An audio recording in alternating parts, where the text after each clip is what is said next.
216, a link to the Past Randomizer podcast. I am your host, Fear Agent. Today on the show, we've got TwoCplus. Real big fan of 2C. Really glad to get him on the show and had a really fun conversation. So excited for you to hear that. We'll get to that shortly. Lots of stuff going on in Rando right now. I think the biggest one is the new glitch that's been found. I think is called right now the Specky clip. I think Specky Specs is the one that found it. Basically, you're able to hookshot past the first flooded room that you have to do. You can grab that key, I guess, or even skip it. I'm not sure, but basically you don't need the hammer. It bypasses the hammer. So a lot of conversation about whether or not this is going to be legal. Ever since the council was formed, all new tech is immediately banned until it is approved by the council. Before that, it was kind of like the Wild West, where Mimic Clip was found and it was just legal. There was no one to really make a ruling on it. So subsequent glitches like Icebreaker, Diver Down, those were banned until the council ruled on them. So this is the same thing. It's probably going to be approved because it's basically the same as like Harapot or Hammer Yumping. You're just getting past a rail quickly. I think if you're go moding, it saves quite a bit of time. It just saves a lot of time in general. You don't have to flood the room, and it'll be interesting for routing when it gets approved. The only way it wouldn't be approved is if the council decided to just re-review all the glitches. Link to the Past Randomizer got grandfathered in glitch-wise from NMG. So whatever the NMG rules were, that's kind of where the original set of rules for Rando was conceived. That's why we have like the hammer yump and fake flippering and all that stuff is legal. When I was first on the council, when the council was first formed, what I wanted to do was review all of the glitches and just kind of decide for Rando whether or not we should allow or disallow certain glitches. That included everything from hovering to fake flipper, hammer yump, all of it. And so instead of like this tech works in pod, so it should be legal anywhere because it's technically the same tech, wouldn't necessarily apply. We would actually take, does this glitch affect Rando in a good or negative way? I got shot down pretty quickly. And to be fair, it was very early on in the council. It was the first council group, and we were just trying to figure out what to do. It was a pretty big undertaking. I'd kind of like to see the council do it now. I think it'd be a good idea for Rando and not base it off of NMG because NMG and Rando are so different. So you could have the discussions about hovering and fake flippering.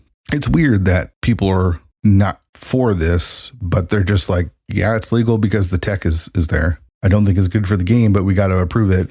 And then also trying to decide which items are skippable, right? No one has a problem with fake flippering. The bow is another one. You need the bow to get to the right side of pod, but you can either mimic clip or potion glitch. And you can mimic clip up GT. So should bow be skippable? I don't know. Like, I think these are valid questions that we've just accepted. And now we're saying you might not need hammer, right? Like if you get the right pendants, you can skip hammer. I do think that the Specky skip is going to affect entrance more than anything. So it'll be really interesting to see how that is affected. I think playing with the I wonder if it's beneficial to make it legal temporarily. Like, let's say we're going to make this tech legal for the next 3 weeks or whatever, and then assess, playing with the tech. Does it affect the game that much? Who knows? I would like to see the council re-review the glitches and just kind of make an assessment. I know not everyone's going to be happy. Whenever you make a decision, either allowing or disallowing glitches, someone gets upset. So it's going to be tough. I don't envy anyone that would attempt to take that on, but I think it would be interesting. If it was up to me, if I was king of Rando and I got to make the rules, I'd probably get rid of most glitches. Diver Down, gone. Icebreaker, gone. Hovering, gone. Mimic Clip, gone. Fake Flippering's a tough one. I'm not sure where I'd go with that one. Hammer Yump is another one that's kind of interesting. Harapot would be gone. So yeah, I'd get rid of a lot. So it's probably good that I'm not king of Rando. Main tournaments coming to a close soon. We're top 16 for some runners. I think Artie Walsh is into the top 8. Gan's Gone Wild just knocked out Telethar. He's in the top 8. And then in the top 16, we've got Tedo versus Ninjimbro. That should be good. 2C versus Orange. I think they're going to game 3. CS Tutor and Flip Hill. That's going to be a good one. Lin versus Kaide Rikawa, Bread versus Humbug, and then Radical Sniper versus Scholzer. So my bracket is pretty messed up because I had Matt 7898 in the top 4 and he's out. I think I had Illis going pretty far. He's out. Zelga is out. I think Humbug is my last remaining top 4. So let's see. Let's just do a quick prediction. Radical Sniper versus Scholzer. Jesse's been on a tear, but I don't know if I could pick against Scholzer. So I'll take Scholzer there. I'll take Humbug over Bread. Take Lin over Kaide Rikawa. Give me Flip Hill over CS Tutor. 2C over Orange. And let's go Ninjembro over Tedo. That would be Ninjembro versus 2C. I got to go with 2C since he's on the show today. GGW versus Flip Hill. I'll take GGW. So that side of the bracket would be 2C versus GGW, who is my next week guest. And then we'd have Scholzer versus Humbug. I'll take Humbug. And RD Walsh versus Lin. I'll take Lin. So we have Humbug versus Lin in the other side of the bracket. As much as I like Lin, I'll take Humbug in the finals and GGW in the finals. Let's go GGW, taking the whole thing over Humbug. That's my prediction. Updated.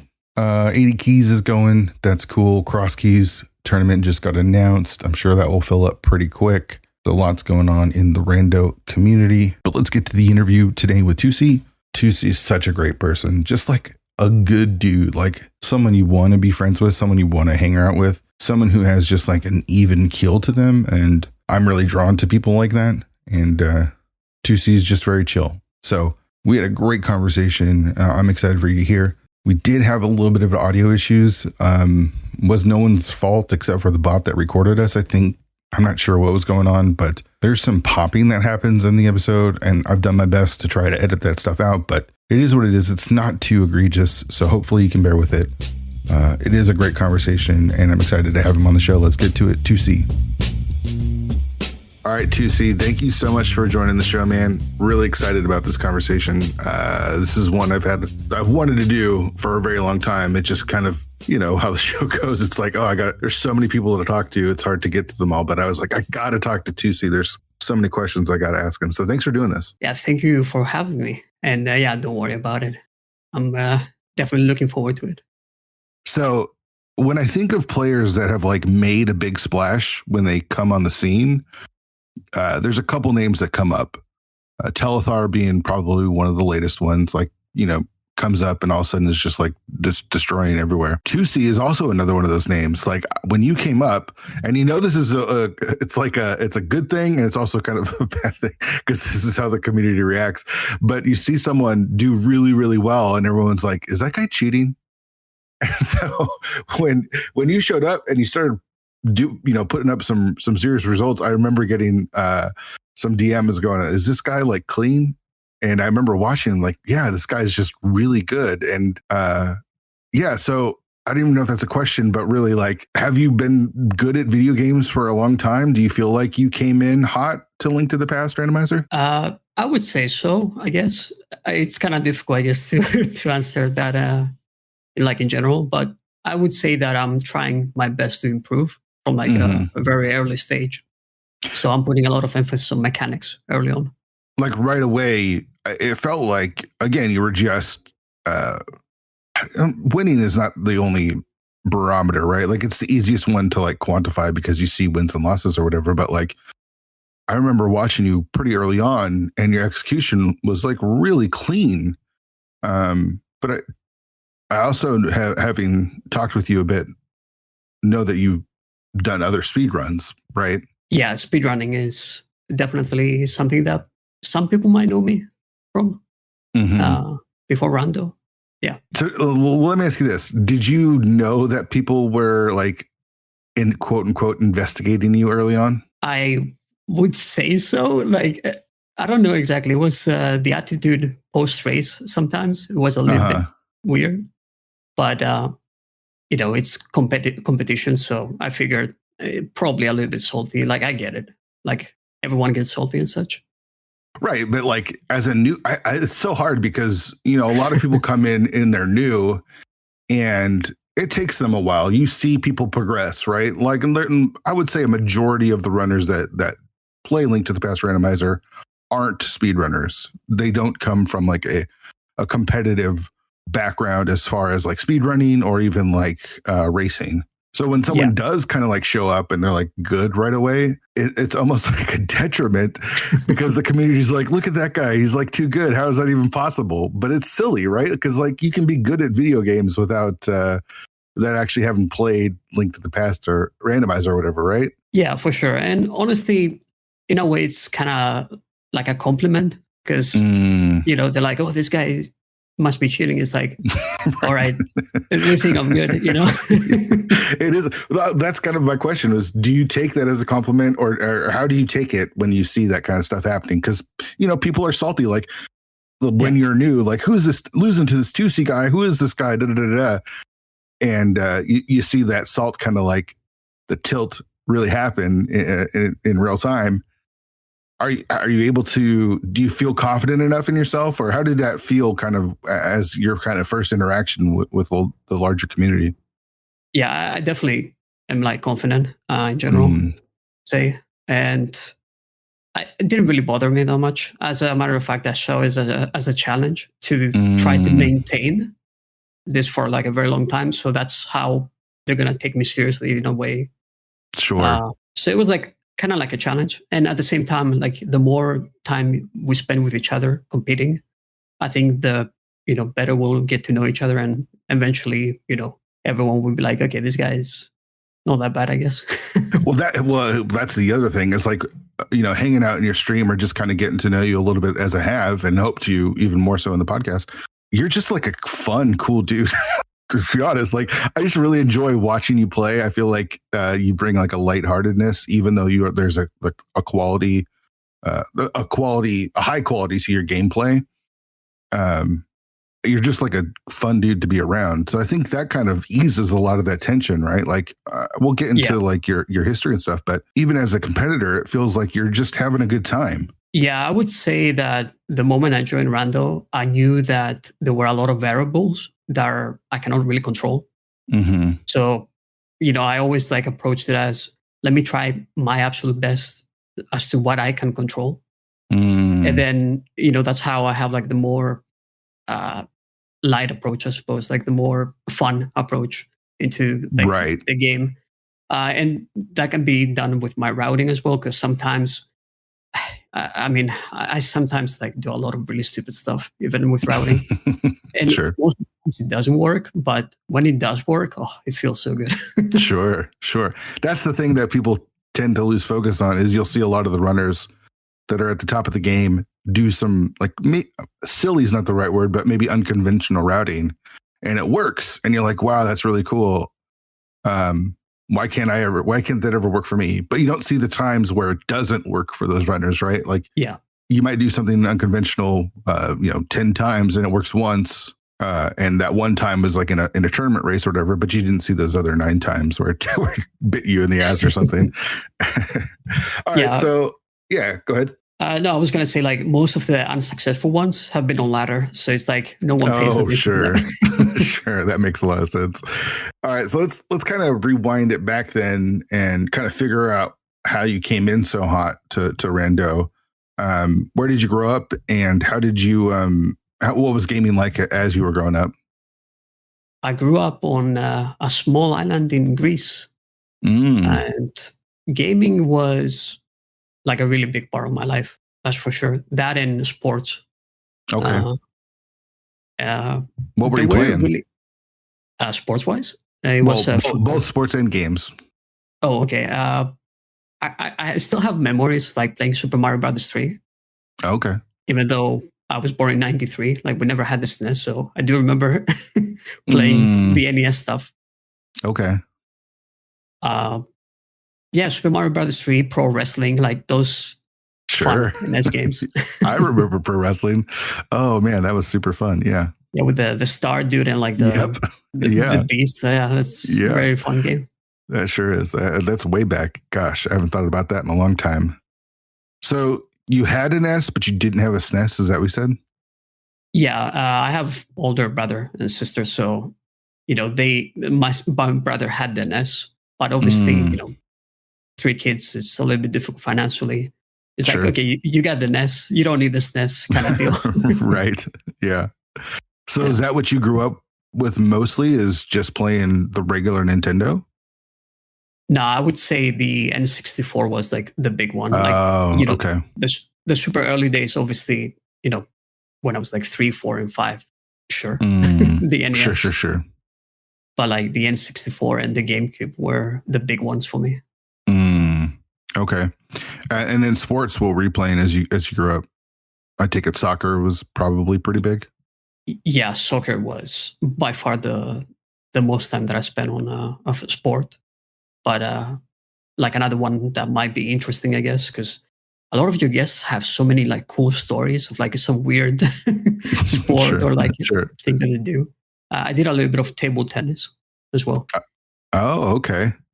Yeah, ping pong. Ping pong. Yeah. Okay. The fancy version of ping pong. Yeah, I had to. As a kid, then you were doing like a more competitive table tennis league or something? No, because unfortunately there wasn't really any like competition and stuff. Like again, it's really difficult to be part of like clubs and tournaments and stuff on a small island. Where if you want to travel to the mainland, you have to take a boat for 10 hours. Oh wow! So obviously, my parents didn't really want me to do any of that. And to be fair, I wasn't really that good at ping pong, to be fair. So it's not even worth it, Sure. Yeah. But that's something that you and your brothers and sisters, or your siblings, then were playing a lot of? Not really. My father, though, like me and my dad play quite a bit. Yeah. Oh, cool. Till this day, I cannot really beat him. It's kind of crazy. That's awesome. So you're playing table tennis with your dad. You're playing soccer or football. Yeah. You're playing the 64. What games sort of grab you early on? I mean, the regular ones, right? The Mario series stuff, Mario Kart, Mario Parties. The SM64, of course. Mm-hmm. The Zelda stuff didn't really take me, like, I didn't really complete the games initially. Once like I became a little bit older, that's when I came back and beat those games. Both Majora's Mask and Ocarina of Time. Okay. But I did that, I believe it was on the Zelda collection, the GameCube. That's when I did that. Yeah. Okay. Yeah, that makes sense. So were you playing more 64, more GameCube, or did it just kind of gradually happen as the consoles progressed? Yeah, gradually as the consoles, for sure. And I guess like I want to throw in like another console, the portable one, the Game Boy Advance. That was like very big for me as well. Sure. What was it about the Game Boy Advance, or what games kind of were important to you? I would say the portability thing is like so good, especially when the family has one TV and it's like, okay, you're watching like a series and stuff, like my other, family. I'm going to play on my Game Boy Advance. Like, I'm not going to use the TV. Sure. And what games? There was like Pokemon, of course. WarioWare was like a really good one. And funny enough, the first time I beat A Link to the Past was with a Game Boy Advance. Nice. That's awesome. Yeah. So great, because you didn't have the SNES, right? So that had to be your first experience with Link to the Past. That's so cool. Yeah, I did play a little bit on the SNES, but because my neighbor had it, but not that much. I see. Just maybe Eastern Palace, something like that. Sure. I'm curious about, you don't have to give up too much personal information, but the island that you grew up on, is it really small? Are you talking, like 100,000 people, smaller? Like, I don't know. Is it? Yeah. 20,000. 20,000. Yeah. Okay. Yeah. Okay. Not that many. Are you still there, by the way? Are you still in the same place? No, I moved to Norway about 6 years ago. Okay. Yeah. So I guess you don't really, until you moved away, you grew up on that island until you moved away, I take it? Yeah, I mean, college first, went to like another city in Greece, and then, moved to Norway. What? I'm just curious about the experience there, because growing up in a small, especially on an island where, you said it takes 10 hours to get to the mainland, Did it feel a little bit isolated? You know, like, did it feel like lonely? 20,000 people is still a lot of people, but compared to some of the bigger cities, especially over in Europe, you know, it's pretty small. I would say it wasn't that lonely. Like, obviously, you know, that's a really fun part of like video games. Sure. Like, funny in a way. But also I had like quite a few friends. So we played a lot of football, like soccer. Sorry. No, that's fine. I know what you mean. Yeah. It's football everywhere else except for America. We can get over ourselves. Yeah. And not like the fancy version. That's like the fun part, I would say. Because everyone knows like you play soccer on grass, but we played on gravel, on cement. You know, my gosh. We played street football basically. Oh, like wow. Total different experience with like a lot of bruises, a lot of stuff like that. That's unforgiving because you're not slide tackling or doing anything that on gravel or pavement, are you?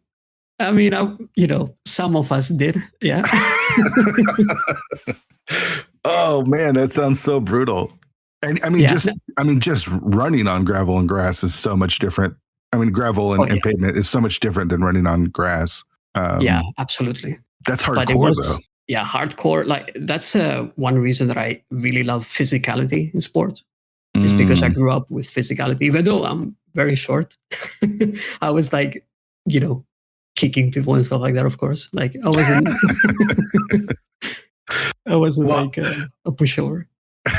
That's awesome. So you, despite your size, you're like, I'm going to be at least as involved as I can be.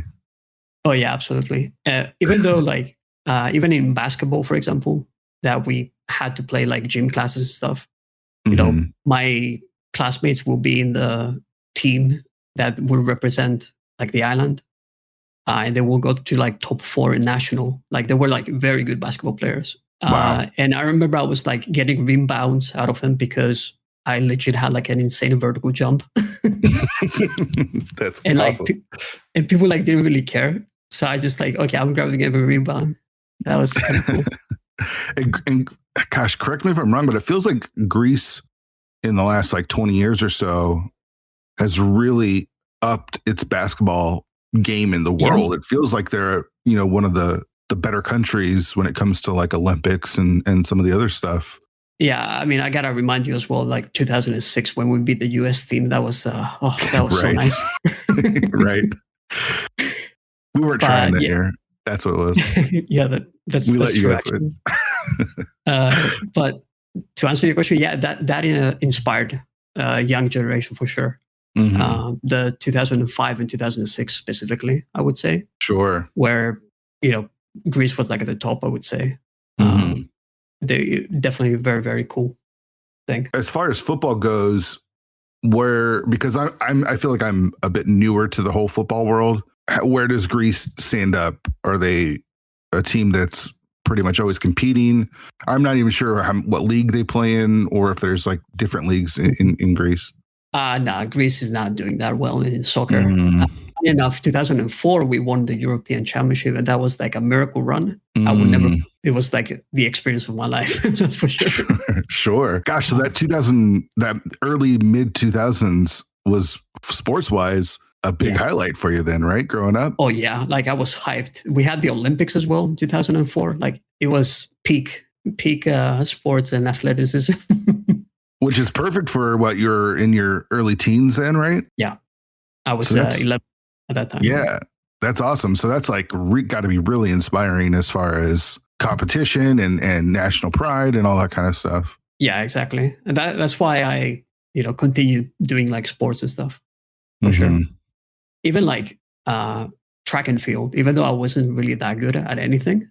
I remember I joined a high jump event just because I wanted to skip classes. Nice. That's smart. I got 4th. It was for never having done anything. I didn't even practice. I got 4th. I was like, okay, that's kind of cool. Well, it sounds like you got some hops on you. Like it sounds like despite being a little guy that you could get some air. Yeah. I mean, you know, when you watch basketball, people dunking, you get inspired, right? But, I mean, you can get inspired, but then actually to do it, like I watched a lot of basketball in the 90s. as that was like the prime time for the Sonics, the Seattle Supersonics, and we all wanted to be like Sean Kemp or Gary Payton or whatever like that. But I could never, ever. I just can barely get off of the ground.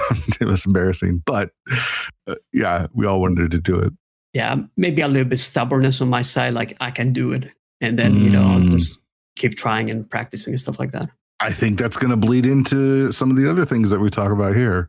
But I mean, before we move off of sports, because we could talk sports probably the entire podcast, especially because you and I kind of connected through sports. Is I don't find a lot of people from Europe really into American football, right? Like it's starting to build a fan base, and there's more and more games. Like last year, the Seahawks played in like Germany and stuff, and there's always the London games.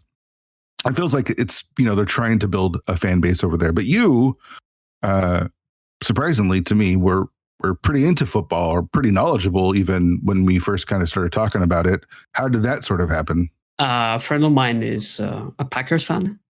And 2018, he was talking about it. I didn't have any idea. And then it happened that in 2019, the basketball podcasts I was listening were coming to an end because of the post-playoff stuff. So I stuck to the same network, and they were talking about NFL. So I was like, okay, I just learned about the American football through podcasts, I guess. I see. Yeah. So you just enjoy sports then, right? Yeah, and I like the analysis as well. Like, even though sometimes I feel like people talk a little bit too much in media, it's kind of fun though. Like some cool narratives maybe as well. Why not? It's hard during the off season, right? Like the NFL wants to be on the front page of the newspaper the entire year, but there's, we're in OTA time. There's no training camp. We're just a few months before the season starts. And yet there's like a million podcasts breaking down like what's going to happen this season, or, who's going to be the best, or who's power rankings, blah, blah, blah, blah, blah, blah. It goes on forever. Yeah. That stuff kind of gets tiresome for sure. Yeah.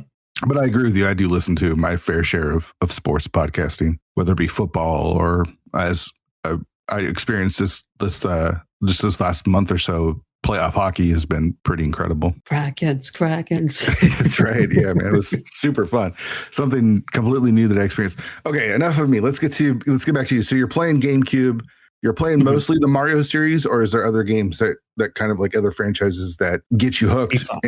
And then is like Twilight Princess in there? And do you eventually move on to other stuff? Yeah. So FIFA, I think FIFA 07 was like by far like one of my most played games on the GameCube. Sure. There's like a manager mode where you basically are the coach. And you play the game obviously, but you make like the lineups and stuff. And I remember I reached the end of season 15. I made plans, and then the game said, "You reached the end of manager mode." I'm like, "Wait, what?" Time for you to retire, I guess, right? Yeah, exactly. And I was so bummed out. Sure. But yeah, I played that game quite a bit. Wow, that's awesome. Yeah, and aside from like GameCube stuff, I would say PC was also kind of big at that point for me. Okay. Yeah. What PC games did you start getting into?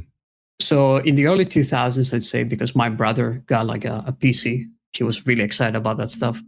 I got like to learn Unreal Tournament.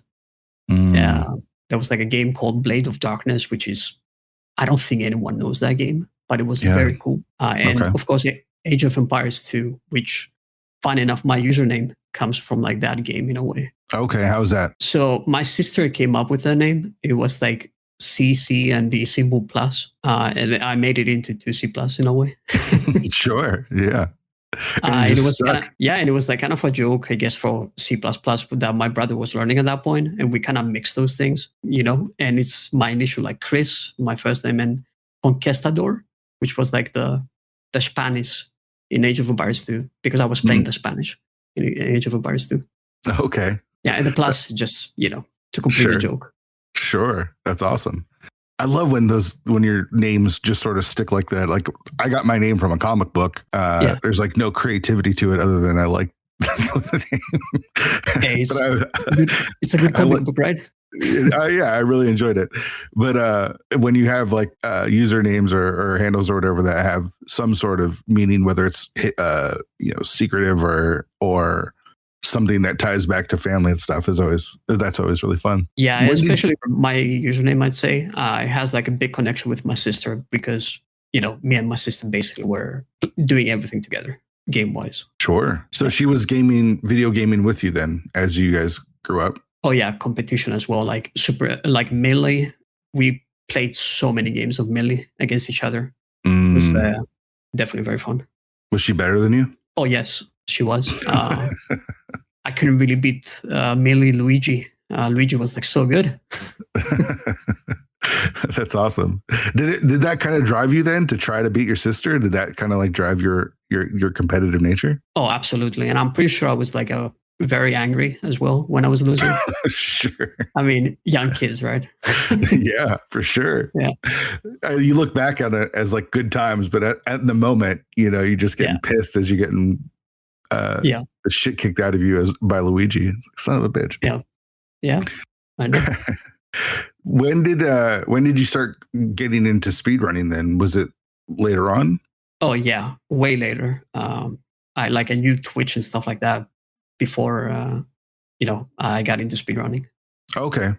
So was that when you discover like Twitch, and was it Twitch or did you kind of find like Let's Plays first, or what was your introduction to Twitch?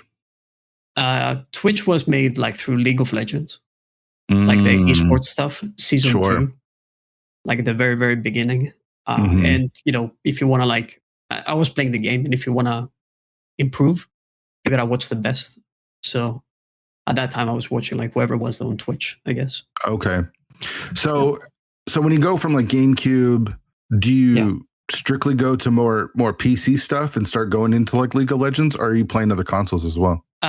Right before I went to college, we had like the Wii for like my high school years. Mm-hmm.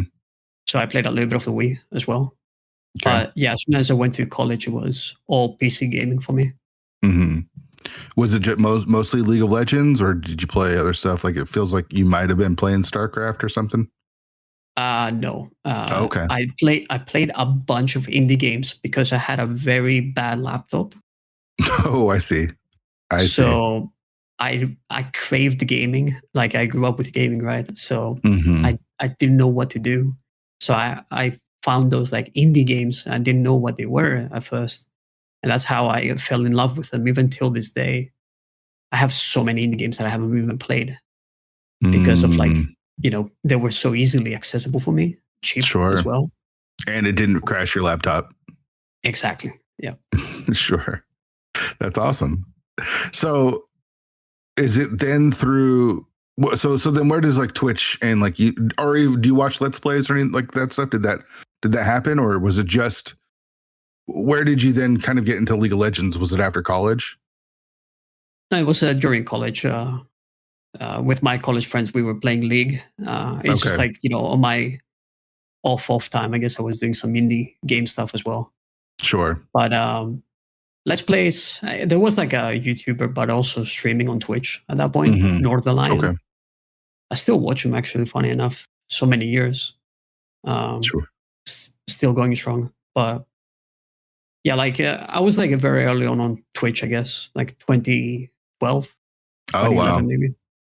Yeah, that makes, with League of Legends, that makes sense, right? Like that's one of the biggest games on Twitch, if not the biggest, maybe Fortnite's bigger. I'm not sure. So do you then, do you get competitive with League of Legends? I tried in a way, but honestly, I didn't really have enough time to play that much. Plus, I did not enjoy that much playing. Because like, if you want to improve, you got to play on your own. Sure. To climb like the rank and stuff. I enjoy playing with my friends, so I mostly play with my friends. So like it's mostly a casual thing then. Casual, but honestly, I was tryharding quite a bit. I see. Yeah. So competitive wise, like it feels like from an early age, you just kind of had that competitive drive in you then, right? Whether it be through sports or through video games.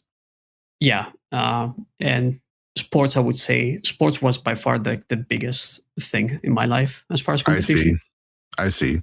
So video games more casual, sports. This kind of scratches that competitive itch for me. Yeah, exactly. Until, of course, I got injured, and then I was like, okay, let's go into video game competition stuff. And that's usually what it is, right? Like you, for some reason or another, can no longer play the sport that allowed you to have that competitive or hit that competitive itch. What was it? A bad injury? Not really, honestly. I just, I got hit in the spine, in the lower part of the spine. Ow. And gosh, it sounds bad. I mean, the recovery was not that difficult, to be fair. I just was lazy. I was just lazy to do it. So I see. I never really bothered. Was this in football? Yeah, in football. I was playing goalkeeper at that point, and then I tackled someone, and then he fell with his knee on my spine.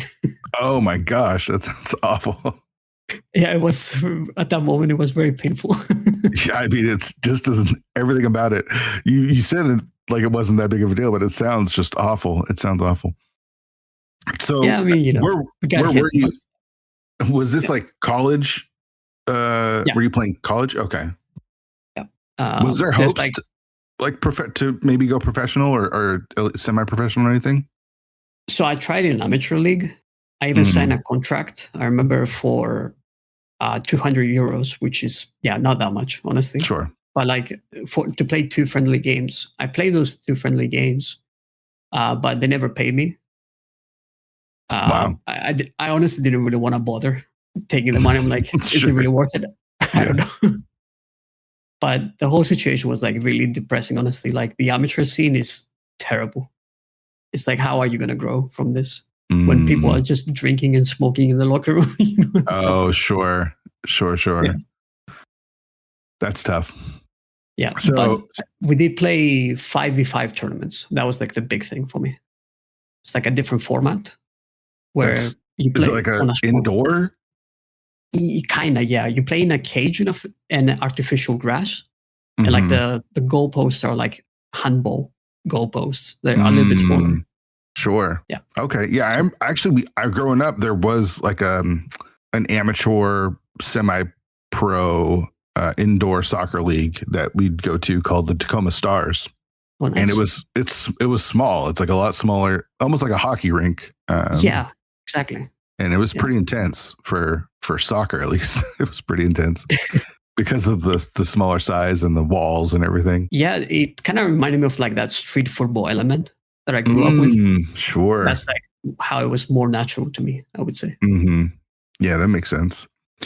Let me ask you this. Where was Zelda in all of this? Just the whether it be the GameCube, what was it, Twilight Princess or Skyward Sword or Wind Waker? Where was your love or appreciation for the Zelda series growing up, or was there even any? I love the games for sure. Like I think we played like almost everything except from like the Oracle stuff, like the Game Boy Color stuff, and like the past, like the Wii, like Skyward Sword. I never played that either. But Link's Awakening was like a really great memory. It was my first Zelda game on the Game Boy. Yeah. And that's like, my brother was excited about Zelda, so I was also excited about Zelda. Sure. Yeah, that makes sense. The Link's Awakening's a great one too, because it's such a well done game, despite the limitations of the Game Boy. Like it does so much. Yeah, and I remember I reached very far when I was like very young. I think Turtle Rock, and I had to blow up a wall, and I didn't know how to do that. I was like kind of like an idiot, I think, back then. I mean, you were probably a kid, right? Like, yeah. I mean, kids are kind of dumb, but whatever. Okay, so you're kind of introduced to Twitch through League of Legends. Where does speedrunning kind of fall into place? So at that point, I was also like in a variety streamer. Like I knew what variety streamers were in general. So I branched out from like League of Legends on Twitch to see some other stuff. So as I was scrolling through the game list, I saw like a game that I was interested in. Like, oh, I remember that game when I was young. And I saw Super Mario Sunshine. And that was a Fire Dragon. I don't know if you know them, but they're still streaming now, I think, on Twitch. and they were like doing speedruns of Super Mario Sunshine. Okay. Yeah. So did you start running Super Mario Sunshine? Oh, no. Oh, just more interested in watching someone do speedruns of Super Mario Sunshine. Yeah, it was like something that I had in the background as I was like studying or something. I see. Yeah. So what was the game for you that said, let me try to speedrun this? That was way later, actually, in 2017. Okay. Yeah. In 2017, there was this game called Cuphead that got released. It was a very hard game. Mm-hmm. But I did not have any difficulty with that game. Oh, really? Yeah, it was like a natural. So I was like, oh, I'm good at this game. Everyone's saying it's difficult. Maybe this is like a time to dive into speedrunning. Why not? Give it a try. Mm-hmm. How'd that go? It was rough at the start. Sure. Because there's a difference of being good at something and then speedrunning it, right? Like, yeah, it takes a drive and a motivation to get really good to speedrun something, whatever game it is. Yeah, I think the hardest part for everyone who is like starting, even like in Randomizer, I would say someone who's like you, is like figuring out a way to improve fast. Like, what's your practice method? And it took me a while to figure out exactly what I wanted to do, because like what I was watching from like very like big speedrunners was they were doing speedruns, but I didn't see the practice that they were doing. So it took me a while to be like, you know what, practice is very OP. Maybe I should do that. Sure. And so was it just putting in a lot of time with Cuphead? Because I'm looking at you've got a lot of games that you've run on your speedrun.com list. With Cuphead, what are you, top 40 something? I think I probably am still top 15 at that point. Okay. Like the peak that I reached was second. Behind the Mexican runner. That was like back in 2018.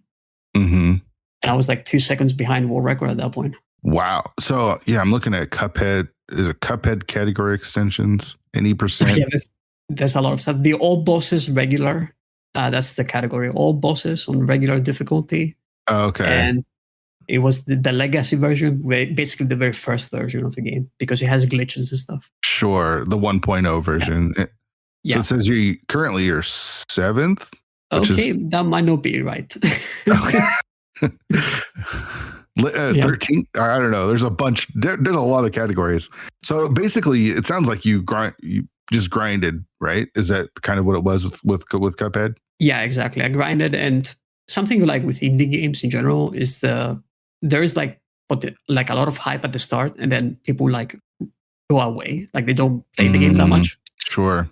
So like if you grind, eventually you will be amongst like the best, because you will be improving all the time, and there's not that much competition, I'd say. Yeah. That makes sense. Yeah. So, I mean, looking at your speedrun.com user profile, you didn't just stop with Cuphead. That just sort of unlocked something in you then, right?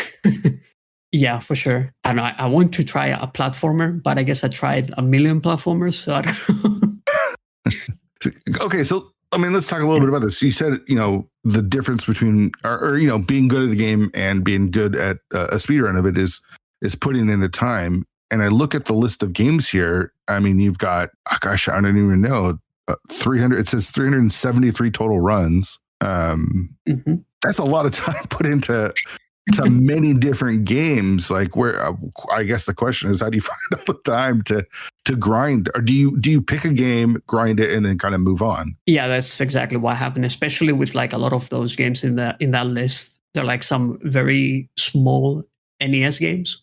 Sure, I'm looking at the Die Hard game with your 5th overall in Die Hard on the NES with 1 minute 46 seconds, and it even has milliseconds on there as well.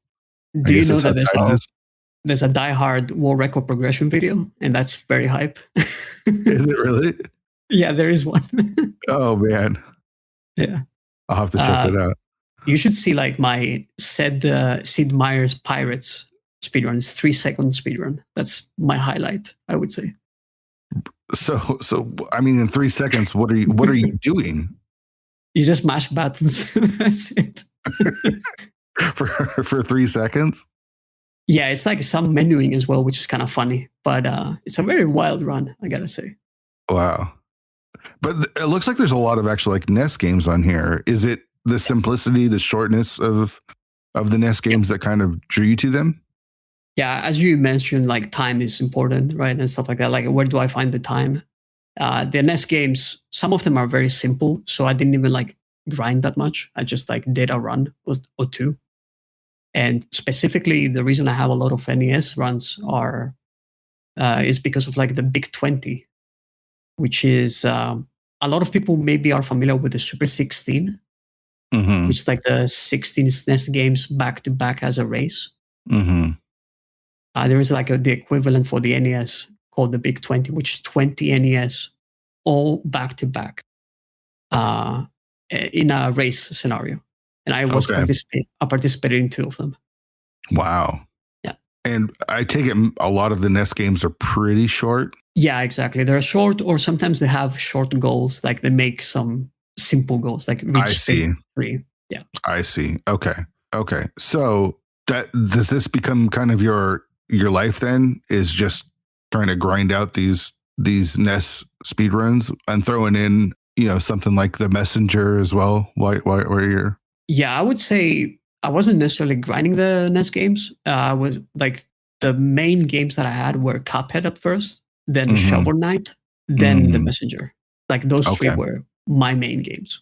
I see. So what is it about speedrunning for you then? What was it that kind of captured you or brought you joy? The adrenaline, I would say. Like when you are at like a very good pace, especially like the higher the rank, I would also say, like war record pace, right? It's very, very exciting. I cannot really explain it, but just to say something which might be a little bit stupid, but I have done bungee jumping. Okay. And it kind of felt similar to that. Sure. The adrenaline of the fall, I guess, right? Yeah, exactly. Okay. And then as you get the PB or the world record or whatever, it's like when they lift you up from like the bungee jumping stuff, because you're like done bouncing. And you just enjoy the view. And you're like, I did it. Is bungee jumping something you've done multiple times? No, I've done it once. Okay. But, I'd like to try it again. That would be nice. Which of these is the one that you feel the most proud of? Is it that Sid Meier's 2 seconds, just shade of frames under 3 seconds? Which one of these? The Messenger is by far. Messenger. Okay. Yeah. Is that the one you feel you put the most time into? Because you have looks like two world records on that one. Yeah, for when I retired, let's put it in brackets, the retired thing. I had a 16 out of the 19 world records. Oh my gosh. Yeah. I was looking at the extensions. Yeah. Even more. Gosh, there's so many different categories. Yeah. Like the main ones are like 3, let's say. And I had like 2 out of the 3 at that point. Wow. But like I was like at the peak, right? And that allowed me to do a lot of really cool stuff. And that's why I feel the most proud of the Messenger. Like it allowed me to go to ESA or like ESA Marathon. For those who are not familiar, is the European Speedrunning Assembly. Right. Yeah. The equivalent of GDQ, I guess. Yeah. Yeah, it's super cool. So you actually got invited to do those, or you applied to do those, to run the Messenger there? Yeah, I applied. I don't think they invite people. Maybe they do, some really big names. Sure. But like if you have like a really good time, I would say, and you are like nice, I suppose, like as a person, they can accept you very easily, I would say. And being really good allowed me to partake. How many times did you end up doing that? Just the once? I went twice in 2019, in the winter and the summer event. Okay. And how'd those runs go? I take it they're available to watch online? Yeah, ESA does a lot of reruns. And my Messenger run at ESA Summer has been run so many times. That's got to feel pretty good. It does, yeah. And every single time I'm like, wow, I'm very tired in that VOD because it was 6 a.m. in the morning. Sure. Which category did you run? Any percent, which is the whole game, basically. Okay. Is that the one that you, any percent and no OOB, no upgrades? Is that the one? No. It's just no out of bounds with the upgrades. Yeah. Oh, okay. And did you feel those runs went well for you? at the conventions? Yeah, all those runs were definitely really exciting. The best part, honestly, was the fact that my friends actually stayed up at night with me to be at 6 a.m. in the crowd.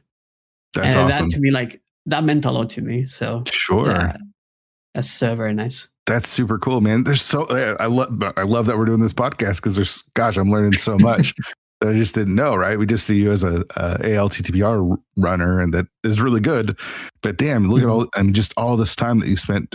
Even if it's not a ton of time grinding each of these games, you have really good times and numbers on a lot of these silly games like Smurfs. 9 minutes, just under 10 minutes for the Smurfs on NES. That's pretty awesome. So I guess the question then comes, where does Rando come from all this? Rando, so because I'm new to racing, many people don't know that I started playing in 2017, actually. Okay.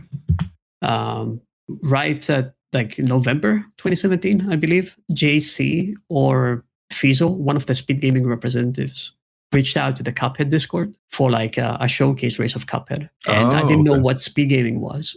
So I looked up the VODs, and then that's how I found Rando. Okay. Yeah. And then a friend of mine was like, do you want to play? And I'm like, yeah, let's do it. So you've been playing since 2017? I played in 2017. Okay. I haven't been playing. Yeah. I see. So what was your first experience with it? Was it just because you weren't as familiar with Link to the Past then? I take it you've played it on the Game Boy as we mentioned, but it wasn't what it was for a lot of us, where that grew, where we grew up with it, and it was our some of our favorite games. Yeah, I didn't know where the locations were. I was in a voice call with my friend because every single seed that I'd done back then, I always did it with a race partner.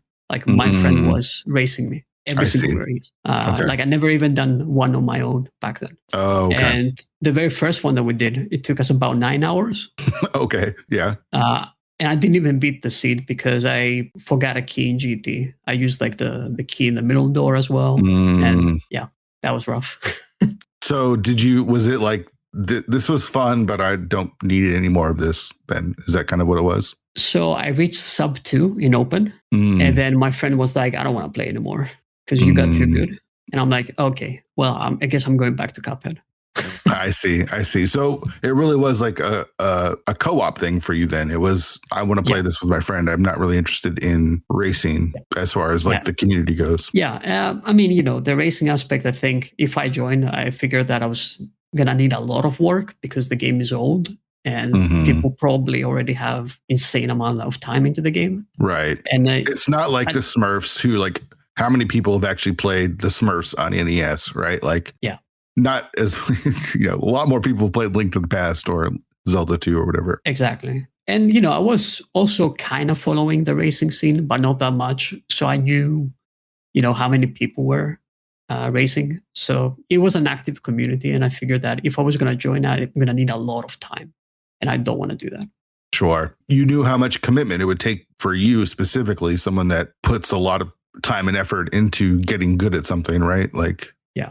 So you go away and go back to Cuphead and some of the other games that you're playing. What then draws you into the competitive rando scene? Speed gaming retirement.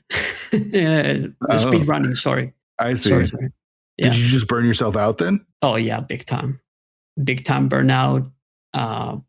In general, I just was not enjoying it that much. I don't know. There's a lot of different things. Some of them I don't really want to mention. Some, personal stuff, I guess. Sure. Yeah. But yeah, I reached the point where I was not enjoying it that much. And I said, okay, I'm done. And you're done with all of speedrunning, right? Is that kind of the idea? I'm just going to be done? Yeah, but I came back and did some other stuff. But Sure. But at that moment, you're like, I'm not going to be doing. It's not just Cuphead. It's not just The Messenger. I'm just done. I got to be done speed running. Yeah, exactly. Okay. And I left at my peak as well in some games, so I felt good about that. Sure. No regrets and stuff like that. So it was kind of nice. So does that draw you then to racing because it is a different beast than speedrunning, right? Yeah, I mean, to be fair, I've done over 200 races on SRL before Rando through speedrunning. So I'm familiar with races, but rando races, what drew me in was League Season 2. Okay. Because I like what I'm hearing. Dragon Strike is a really good friend of mine. And I knew okay. him from speedrunning, like in 2018. Mm-hmm. But all that time, I didn't even know he was playing rando. Sure. And then suddenly I see him playing Pilot Spoiler with Ravis. Mm-hmm. And I'm like, this is actually so cool. And then I find out what League is in general. And I'm like, this is so cool. And that kind of drew me towards rando. What was it about League then that kind of drew you in? With the idea of a tournament because that was the first tournament you saw, or was it the idea of like teammates, or what was it about the League? I like the structure, like the whole thing that with points and all that stuff that is going on. It feels more like a professional thing in a way, rather than just let's put seating and then brackets. Sure. It's just it was like kind of cool that you also played with friends, I think, as well. Mm-hmm. So I mean, Dragon Strike already had a team. So did you then just kind of dive right in to racing? It was like May of 2020. Also with like the COVID stuff, of course, sure. We had a lot of time. Mm-hmm. I was watching Ravis and Kermit, which are like Dragon Strike's teammates. Mm-hmm. They were doing like ladder season 0, I believe. There was like a secret ladder season. Right. Mm-hmm. So I was like watching them doing all those stuff. And, I really want to dive into that. So I started my first race with ladder. And funny enough, my first opponent was Kermit. Nice. Nice. Yeah. That's awesome. How did it go? I lost by 30 minutes. Sure. I mean, that makes sense, right? Like Kermit's been racing for a really long time. He's really good at the game. Yeah. So did it kind of sink its teeth into you then at that moment? Were you then like, oh, I really want to grind, do what I've been doing with speedrunning and apply that to this? Yeah, I would say the elements that I cannot control, like the lag factor, played like a huge role into me like playing this, because I want to escape from like the high mechanical stuff and you mess up one thing and it's over kind of deal. Mm-hmm. Yeah. Into like the more risky gambling thing. And I watch Kermit a lot. He's my sensei. And you know how Kermit plays. Yes, I do. So you can understand how I adopted similar stuff or similar traits, I guess, to Kermit play style into my own. There's things that Kermit does that he'll talk about. I understand why he does. Kind of, but they don't totally make sense, right? Like it just kind of follows his gut a little bit. And it's like sometimes it works and sometimes it doesn't. But it's like, what are you doing, Kermit? Like he'll just walk by certain checks and you're like, what are you doing? And yeah. And it was crazy. Yeah, it kind of reminded me of like recent discussions that I have with some people, some of my friends, like Structural Mike and Telathar, for example, where I'm going to be like, yeah, I did this. I think it makes sense. And they're like, oh, come on, man. That doesn't make sense. Yeah. Like, I feel that. That's for sure. I think what's cool about the game, though, is it allows runners, and people might find this frustrating, but it allows runners to do whatever you want, right? Like, yes, there's like the meta or efficiency or whatever. And then there's sometimes just going to progression that just kind of works out. You know what I mean? Like there's no like logic to it. It just kind of lucks your way.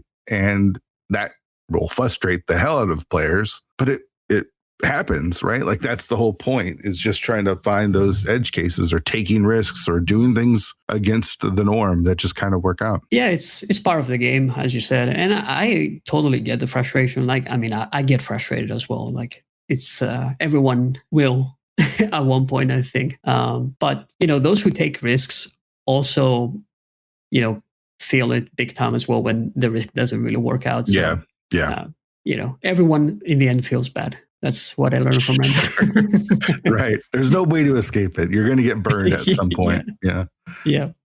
So you start playing ladder. Do you start doing tournaments? Do you join any of the main tournaments? I know you end up joining the league in season 3, in the first season that there's the open and the invitational. Mm-hmm. Yeah, I joined that with Wired Wiki and Krellbell.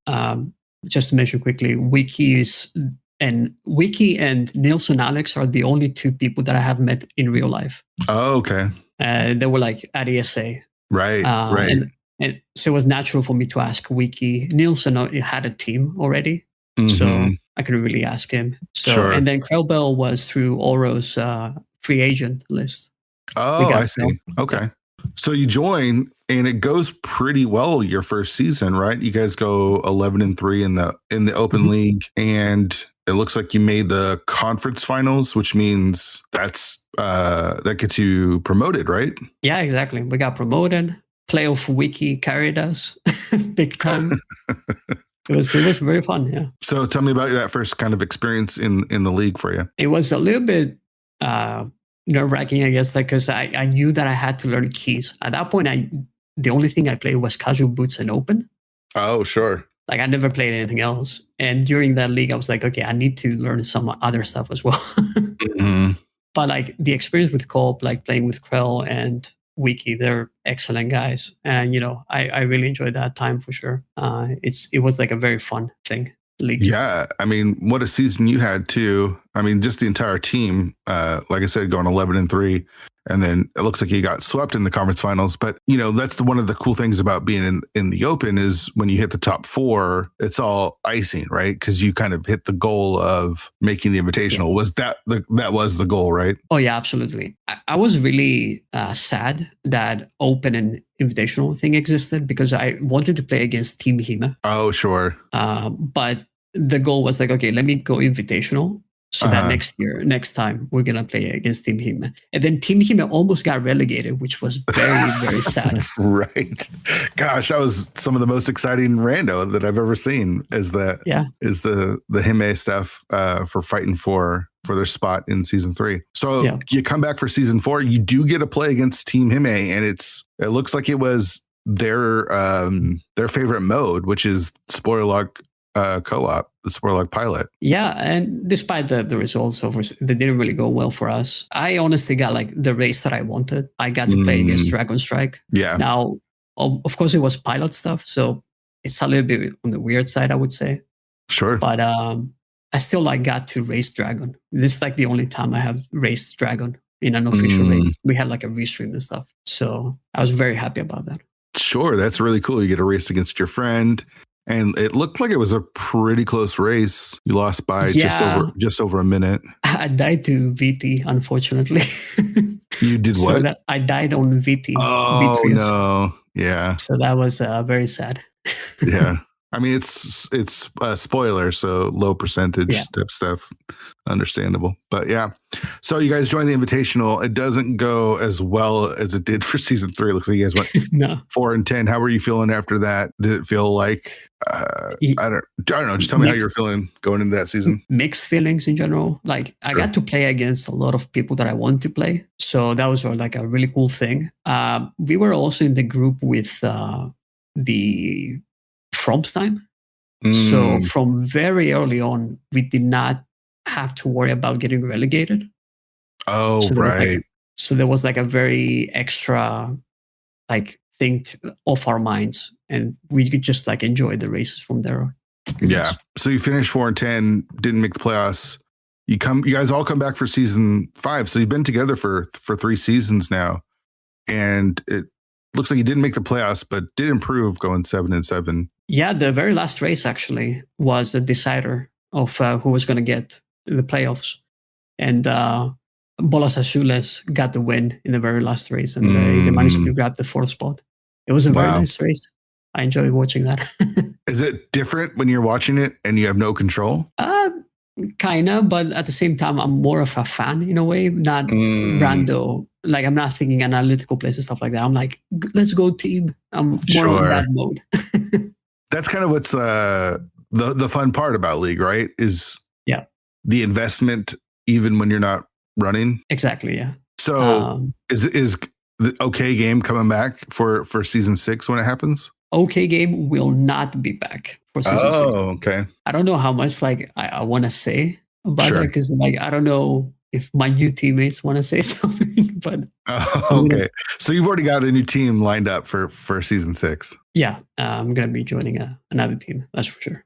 Okay, interesting. That's gonna be fun. Yeah. I mean, gosh, we're an hour in. We barely talked any rando.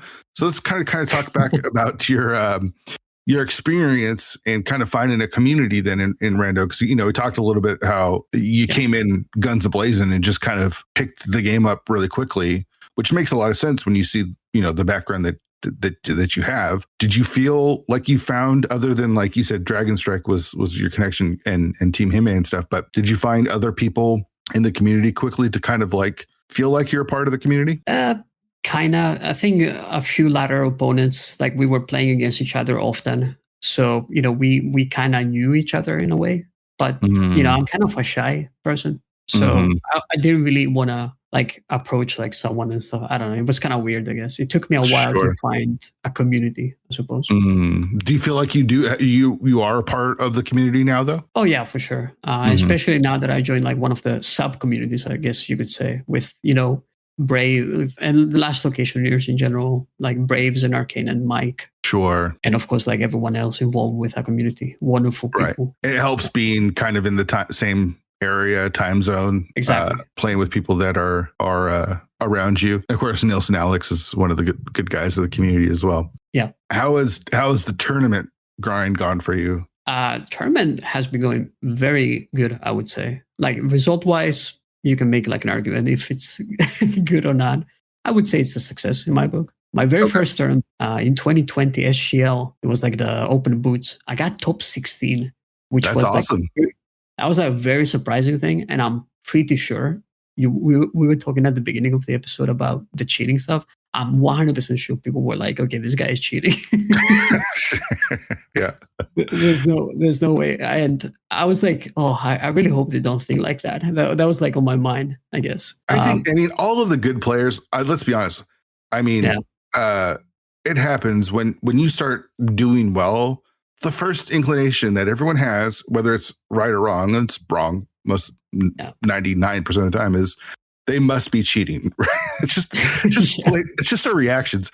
I don't know exactly what it is, but it's just they must be cheating. So you do have to take it as a compliment, because if you're not getting accused of cheating, then you're probably not winning that much.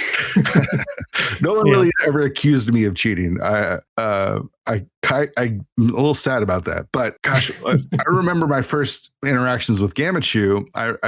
That dude came out blazing, and I was racing against him with P-Train, and I remember messaging P-Train, I'm like, is this dude a cheater or is he just really good? So yeah, it happens to all the best. So take it as a compliment, but it feels like, to get those tournament results in that fast, and that consistent, it does take a sort of dedication. Did you pull out the practice hack and start practicing? Did you do any NMG grinding, or was it mostly like routing and things like that? I spent a lot of time on routing, big time, analyzing a lot of the top players as well.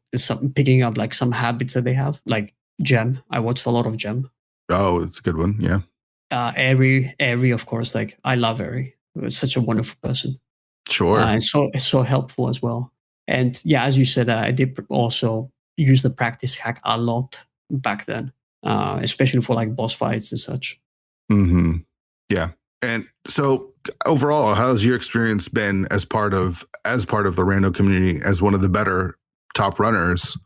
You kind of find your community with Scottish Bravens and Arcane, and then has it been a positive experience? Does it feel like you're enjoying Rando where it is? Yeah, I would say I'm enjoying it. I really like the pickup races a little bit more these days. And obviously with like time commitment, like I'm having like some life plans, I think I'm going to be reducing the tournament life a little bit. Sure. But it has been a very pleasant experience, that's for sure. There are like some post-race chats that are a little bit weird to navigate sometimes.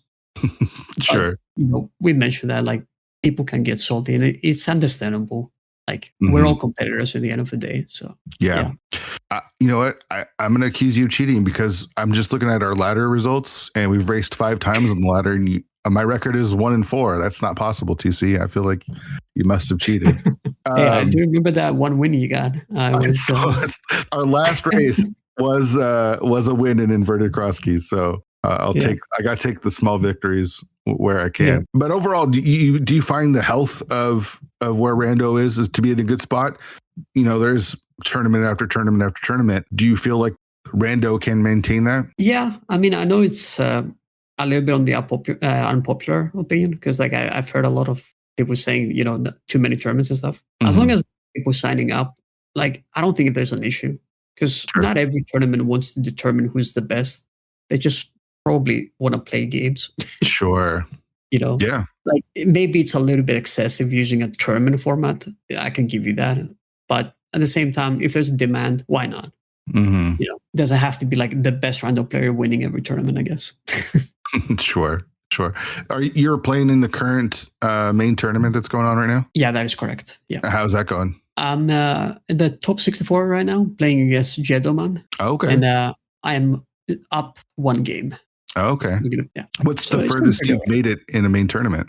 Top 32. It was the 2022 tournament. Okay. And I played against Vortex. I lost both of those games. Okay. You did commentary in one of them. I remember that. Did I? Gosh, I've done a lot of commentary. Yeah, I have the worst memory when it comes to this stuff. What was your experience this year with the qualifiers? How did you feel? You've done.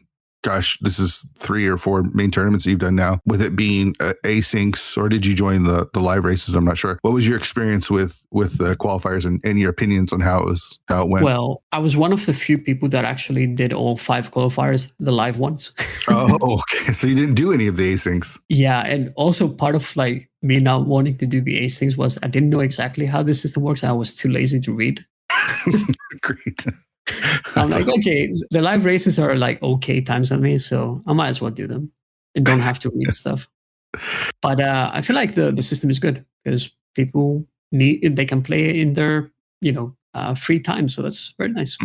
Yeah. All right, so let's get to the real question, and I'm curious about this because I talked about how like pleasant of a person you are. Like I just enjoy kind of watching you when you race because it feels like you're having fun. You mentioned you do get tilted. So the question, that I ask everyone is how do you handle tilt? And whether it's during a seed or at the end. I know you're not used to losing that much, but do you get tilted and how do you handle it? Yeah, I definitely get tilted. I think the biggest factor for the tilt for me is when I'm playing really bad, because like I know I can do better. And I'm like, what am I doing here? And that frustrates me a bit. But, I just deep breath, focus on my mechanics. That's like the number one thing that goes through my mind.